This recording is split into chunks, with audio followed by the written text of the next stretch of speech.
Okay, we're now in Hoi An, and we came all the way from Da Nang. It was a very nice trip, just about 40 minutes by car. We've been here before, and because we are staying in Da Nang, we're here again with Lauralie Baron. Yes, I remember that ship when I was here. Ano, bibili na agad si Lauralie? Plastic yan. Ha? Currency. Ito maganda sa Hoi An, no? Maraming lanterns sa gabi.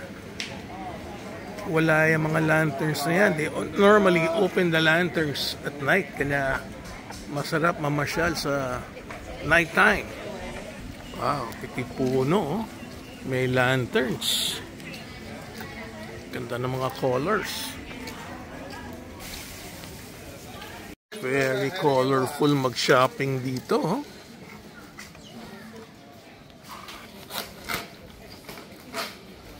So we're going to end up in the Japanese Bridge.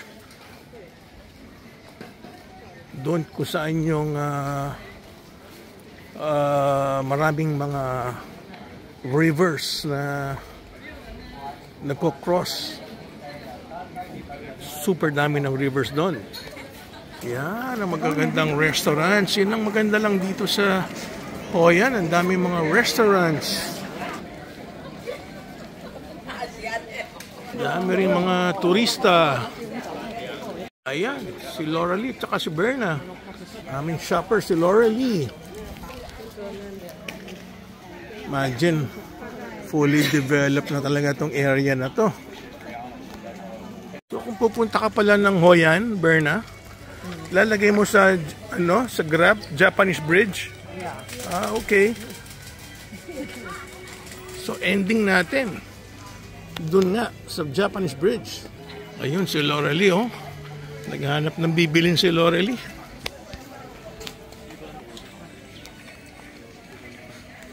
Gandang mag-shopping dito, no? Kasi maraming puno, oh. Berna, daming puno. Di ba? Very colorful. Non-stop ang shopping dito.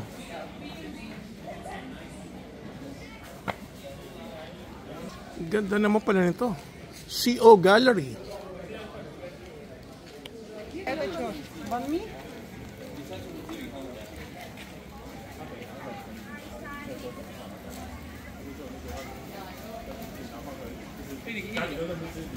Talaga, oh.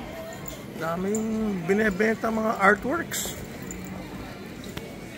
Ayan, yun ang mga gusto ko, yung mga restaurants. Paupo-upo ka lang, oh. Ito pala si Grandma's Kitchen. Ayun, malapit na tayo sa bridge. Wow, ganda naman ito. Natrong Bay. Takara. Dito, masarap mag-coffee dito. Poison Coffee, Berna, oh. Ha? Ganda naman ang coffee shop niya. Oh, sunod-sunod pa lang magaganda dito. Oh, ito. Ano naman to? Kaysa Citronella Restaurant Cafe. Oh, wow. Ganda naman ito. Ang dilim ng kanyang restaurant. Ayan na. Palapit ng palapit sa Japanese Bridge. Ito na yung Japanese Bridge, Bernard, di ba? Ha? Bakit tinawag na Japanese Bridge yan? Is it mochi? Berna, bakit tinawag na Japanese Bridge? Anong history nito? Sinakop to ng mga Hapon? Bakit tinawag na Japanese Bridge? Oh? Yes. Sikat na sikat ito eh. Oh, ayun, oh, nasa loob na kami. Ayan ang makikita rito sa Japanese Bridge. May kilala. Uy, biglang dumilim. Oh, ayan. Biglang dumilim eh. Okay. Lapit ka. Oh. Ayan. Ayan na yung ano. Di ba, Berna? Ayan na yung river. Oh, wow. Ang dilim. Ayun, yan ang magandang tignan, no? Di ba?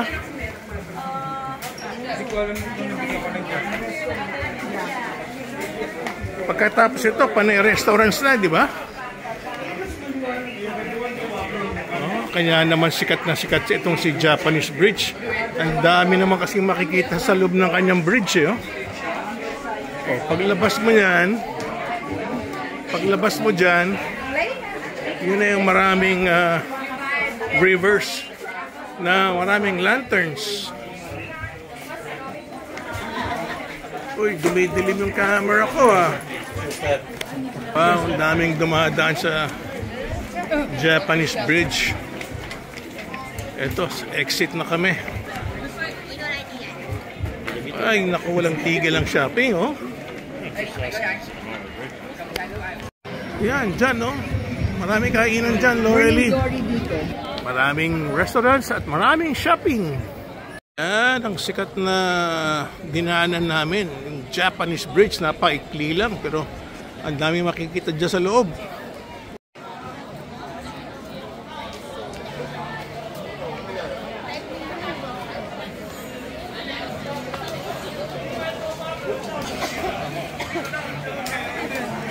Saan tayo pupunta, Berna? Morning Glory. Yes, ginasikat daw na restaurant pero dito, oh. Ito yung highlight talaga ng lugar na to, eh. Ayan ang highlight ng Hoi-an, yung mga sumasakay na mga boats. Tapos may mga lanterns, oh. Yes. Imagine, oh. Ang daming rivers na crisscross dito, oh. Napakaganda nitong lugar ng Hoi-an na to, oh. Ayan, oh. Oh. Yes, the last time we came here, sumakay kami dyan sa mga boats na yan, no? Tapos sa kabila panay mga restaurants. Ayun, yung bridge na yun, no? Pwede kang dumaan doon. Tapos sa kabilang area panay ano na, shopping ulit at restaurants. Napakaganda itong Hoi-an na to. Kanya talagang dinadayo talaga, eh. Imagine, ha? Maganda na, mura pa. At talaga namang original sa Vietnam to. Wala kang makikita sa ibang mundo na ganitong klase ng ambience. Dito yata sumasakay, oh. Ayan. Pwede ka rin sumakay pala mula rito. Oh.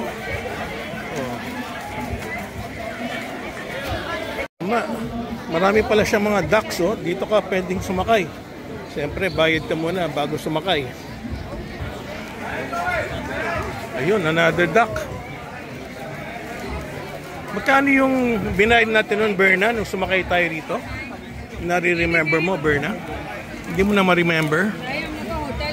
Hotel के सामने में निकल तुम लोग को daming turista rito, no?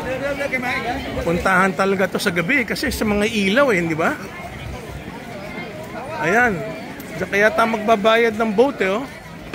Ayan, tingnan natin ang presyo. Ayun, 170,000 hanggang 200,000, no? Mura na rin. Kaya click na click sila, eh. Ayun, si Lorelie. Nawawala na. Ayan yung bridge. Okay, so pwede rin mag-bisikleta rito. Mas matipid nga naman kung magbibisikleta ka lang, oh. Ayan yung bridge to cross the river. Pero kami gusto na namin kumain. Well lighted, oh. Itong maganda, Berna, oh. Itong magandang sakyan, oh. Yan, yung mga yan. Yes. Yan ang magandang sakyan, oh. Oo. Yan ang magandang sakyan. Pang-isahan lang na tao. Okay. Okay, so Yung original daw na Morning Glory dito. Pero itong typical na Vietnamese way of eating, oh, yan, oh, sa mga ganyan mga upuan lang. Okay ka na. Next time, Berna, pag bumalik tayo rito sa Danang, mas maganda hanap na rin tayo ng hotel dito. Di ba? Ay, Sakura Restaurant. Pero ang hinahanap natin yung ano, di ba? Morning Glory. Ano nga bang sinaserve doon, Berna, sa Morning Glory? Galing na tayo ron eh.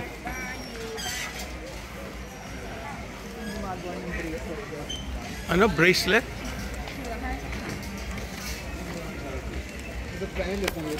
Ito, mga type ko mga restaurant, no? Kakain ka lang sa labas, oh.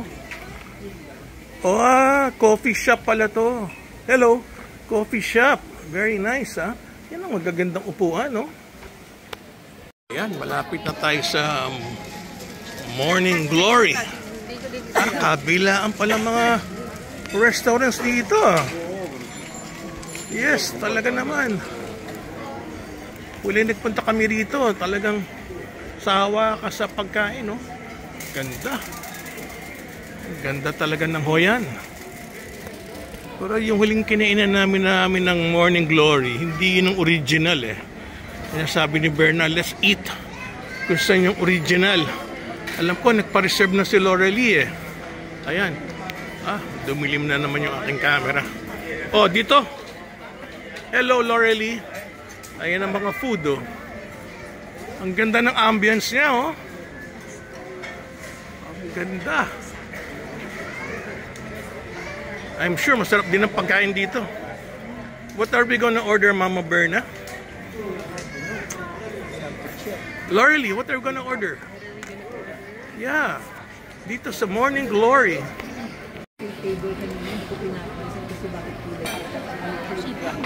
Ayan, Morning Glory.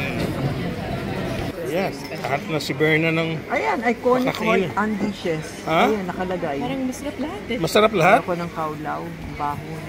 Nating ordering lahat. May bami sila. Yan, May bami. bami. May chicken rice. So itong katapat niya, masarap din, oh. Spice root. Spice root. Hindi ba yung Morning Glory, that's vegetable? Kangkong. Kangkong yun, di ba? Yung ba orderin natin, kangkong? Ha? Ayoko ng kaulaw. Yung mabaho yung isda. Isda yan eh. Barbecue pork, fresh Pork? beans sprouts. Bakit pork? Pork yung... Wow. Are we ready to order? Let's order. Oh, yan, kumaway na si Lorelie, si Berna. Hindi, basta ako may fish para sigurado makakain ko. Diba? Si Lorelie gusto rin niyang orderin lahat eh. Itong green mango salad. Oh, yan. Oh. Nagbabasa pa si Berna, si Lorelie.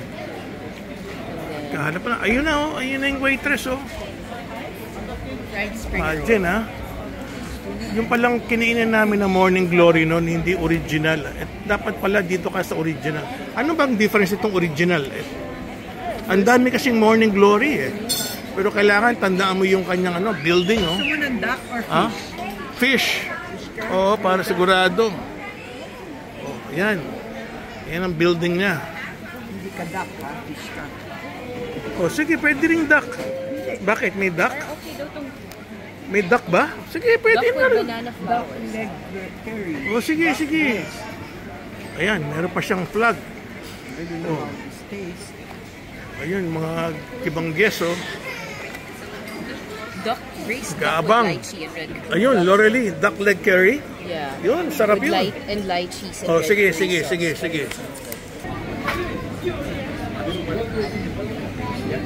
Ayan. Bakit What do you want, Mom? hindi tayo pinapansin ng Ano kaya? Yung Staff red dito. snapper or yung fish ni banana leaf? Oh. I don't know. Akala ko yung curry yung gusto ni Papa. Ayun na nga. Okay na. Oh, ito na. Okay, we're ready to order. Okay, ready to order? Yeah. Okay.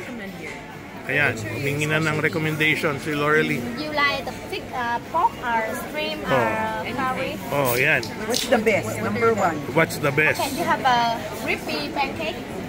Ayan. Where is that?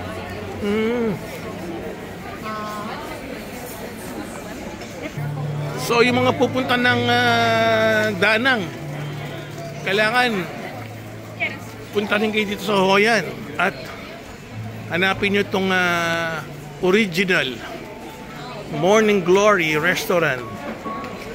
Sa itsura lang niya, talagang mukhang talagang pang turista at pinupuntahan ng maraming tao. Alright. Ayun, nag-order si Berna at si Lorelie dito sa Morning Glory Restaurant. Eto, hanap muna tayo ng restroom. Pero walang kumakain dito sa loob ah. Gusto ng mga tao sa labas ng kain. Aba, laki pala ng restaurant na to oh. Ha? Pwede ka rin kumain dito oh. Yun nga lang, walang nakupo oh. Okay ah, laki ng restaurant ha. Tsaka may bar sila sa loob. Diba, laki nga, may second floor pa oh. Ganda ng ambience oh, with the waterfalls. Ay, umakit ako sa second floor. Ang dami rin palang kumakain dito ah. Yan oh, umakit ako ng hagdanan no, para makarating lang sa second floor. Oh wow, marami ring customers dito pala. Tingnan natin yung nasa labas. Ah, okay, dito pala masarap kumain oh. Oh, ha? Kita yung kalye oh. Alright. Uy, may isang hagdanan pa pala dun oh. Grabe, ang laki nga nito. Wow, 3 floors. Kanya naman pala sikat na sikat ito. Ang laki pala nitong Morning Glory. Okay, hindi na ako pupunta sa 3rd floor. Balik na ako sa baba. Okay, so we're back here. Dito sa kalye. Ito pinakamagandang ambience dito sa kalye. Siyempre, ayun sila Berna oh. Aba, may 4th floor pa pala. Grabe, galing tayo ron. Sa taas na yun no. Laki. Oh, yan na pala yung food. Ang laki pala nito, Lorelie. Yeah, may 2nd floor, may 3rd floor, may 4th floor pa. Sobrang laki. Yeah. Ayan, bigyan mo ng tip yan, Lorelie. Oh. Biro mo, tinutulungan ka pa niya. Oh. There's more food coming. Oh. Yeah. No wonder this is very, very famous. Ang laki pala talaga niya. Uy, sunod-sunod na yung mga pagkain ah. Ayun na yung order ko, duck. Namasyal lang ako, biglang nagsidatingan na yung mga pagkain. Oh, wow. So much food. Ano sabi niya? Gulay. Oh. Ayan na. So much. Dami na. Okay. Tatlo lang tayong kakain ha. Salad and then rice paper. Also, okay. Ayun, iro-roll you daw. Okay. Alright, inilawan pa tayo. Ayan, ang dami ng food.